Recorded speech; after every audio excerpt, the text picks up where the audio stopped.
भारतीय वायुसेना के पास ऐसे बम हैं जो पाकिस्तान या चीन के टारगेट को कब्रिस्तान में बदल दें, लेकिन एक ही बम से पूरा एयरपोर्ट उड़ा देना या फिर चीन की सुपरफास्ट बुलेट ट्रेन को निशाना बनाना हो तो भारत के पास HSLD MK2 मिसाइल है। दरअसल में ये दिखता बम जैसा है पर खूबियां है मिसाइल जैसी।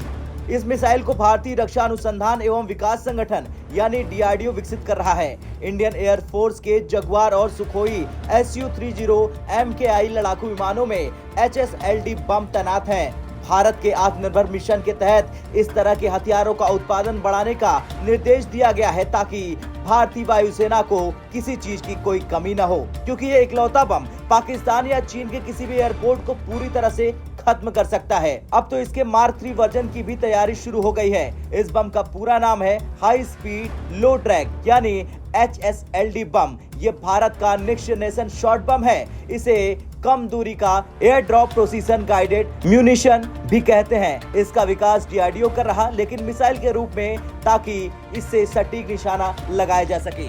ये मिसाइल विकसित होने के बाद इसके जरिए दुश्मन के अत्यधिक महत्वपूर्ण ठिकानों को उड़ाना आसान हो जाएगा, वो भी बिना उस टारगेट के नजदीक गए। ये एक जनरल पर्पज बम है जो वायुसेना के कई फाइटर जेट में लगाया जा सकता है, जैसे मिराज 2000, MiG-29, जगुआर 30 MKI और तेजस फाइटर जेट। इस हथियार की डिमांड की वजह से ही आधुनिक वर्जन बनाने की तैयारी शुरू हो चुकी है। हाल ही में वायुसेना ने Sukhoi Su-30 MKI fighter jet के PGH-SLD 500 बम का सफल परीक्षण किया था।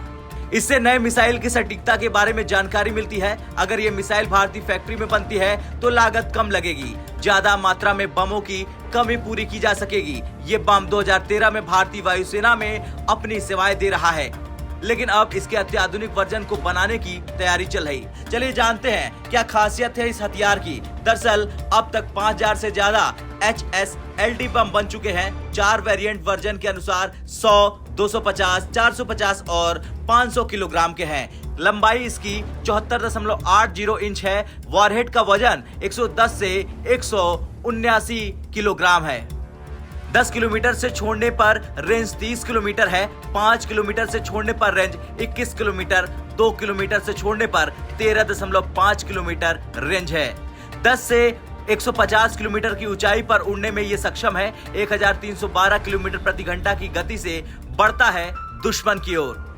खैर ये तो थी खासियत, लेकिन जिस तरह से भारत लगातार एक के बाद एक मिसाइल और बम तैयार कर रहा है, उससे पाकिस्तान को सदमा और चीन की टेंशन जरूर बढ़ गई होगी। अब आपका क्या कहना है इस बम को लेकर, कमेंट कर जरूर बताएं। ब्यूरो रिपोर्ट, भारत तक।